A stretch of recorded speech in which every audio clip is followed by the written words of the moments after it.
فکر کے ہوں یا افکار کے ہوں۔ کیپٹلزم، کمیونزم، فیمنزم، سوشلزم، یہ جتنے بھی ازمز ہیں جن کے آخر میں ISM آ رہا ہے، یہ تمام کے تمام توحید کے انکاری ہیں اور طاغوت ہیں۔ یہ تمام نظام الہی کے بھی منکر ہیں اور وجود خالق کے بھی منکر ہیں۔ یہ ڈیوائن گائیڈنس کو پرانے گزرنے والے لوگوں کی سوچ قرار دیتے ہیں، لہٰذا آج اس کی ضرورت محسوس نہیں کرتے۔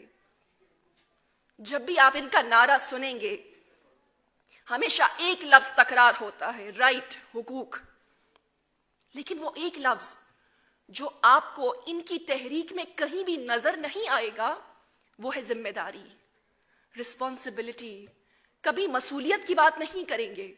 کبھی ذمہ داری کی بات نہیں کریں گے، اور دراصل میں جن حقوق کی بات بھی کر رہے ہوتے ہیں یہ حقوق وہ ہیں کہ جو کیپٹلزم کو فائدہ پہنچا رہے ہوتے ہیں یا جو جسم اور شہوت سے منسلک ہوتے ہیں۔ دینی اصطلاح میں ان تمام کو حقوق کہنا بھی مناسب نہیں ہے، بلکہ یہ بے راہ روی ہے۔ 19ویں صدی میں جب اس تحریک کا آغاز ہوا تو یہ آغاز مغرب کی اپر کلاس خواتین نے کیا تھا۔ جب ان کو اس سرمایہ دارانہ نظام نے اس بات باور کرائی، یہ بات کہ مرد جو گھر سے نکل کر کام کر رہے ہیں دراصل میں یہی کام اس معاشرے میں حیثیت رکھتا ہے، اور عورت جو کام اپنے گھر میں انجام دے رہی ہے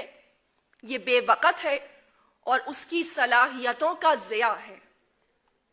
بس جب عورت کو یہ بات باور کرائی گئی تو انہوں نے حقوق کا، مساوی حقوق کا نعرہ لگایا، ایکول رائٹس کا نعرہ لگایا، اور ایک طرف یہ تقاضا کیا کہ مردوں اور خواتین کے حقوق برابر ہونے چاہیے اور خواتین پہ ہونے والا تشدد ختم ہونا چاہیے۔ لیکن ستم ظریفی یہ ہے کہ ایک طرف تو خواتین پر ہونے والے تشدد کے خلاف بات کی جاتی تھی اور دوسری طرف کیونکہ یہ اپر کلاس پریولیج خواتین تھیں، ان کے ماتحت ایک کثیر تعداد غلاموں کی اور کنیزوں کی ہوتی تھی۔ ایک طرف نعرہ لگاتی ہیں کہ خواتین پہ تشدد بند کیا جائے اور دوسری طرف جو ان کے ماتحت غلام ہیں ان کے ساتھ ان کا رویہ وحشیانہ ہوتا تھا۔ یہ ہے فیمنزم کا منافق چہرہ، یعنی جہاں اپنا مفاد ہو وہاں پہ آواز بلند کی جائے ورنہ باقی تمام میدانوں میں خاموش رہا جائے۔ اس کے مقابلے میں دین اسلام نے ایک بہترین روپ پیش کیا ہے، اور وہ روپ فاطمی کے طور پہ سامنے آیا ہے۔ فاطمی روپ کے سامنے، ہماری فاطمی روپ کی صورت میں ہمارے سامنے آیا ہے کہ جس میں اوائل سے ہی غلاموں کو انسانوں والے تمام حقوق عطا کیے گئے، یہاں تک کہ جناب فاطمہ الزہرا نے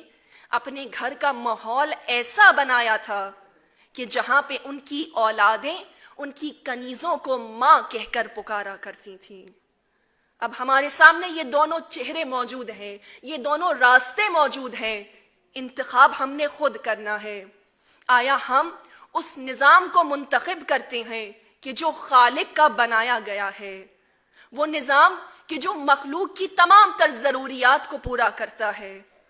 جس میں اعلیٰ اقدار نظر آتے ہیں، یا پھر وہ نظام کہ جو انسان کی ناقص عقل نے خود ترتیب دیا ہے جس میں اخلاق کی پستیاں ہیں۔ بس عزیزان محترم، فیمنزم کا مقصد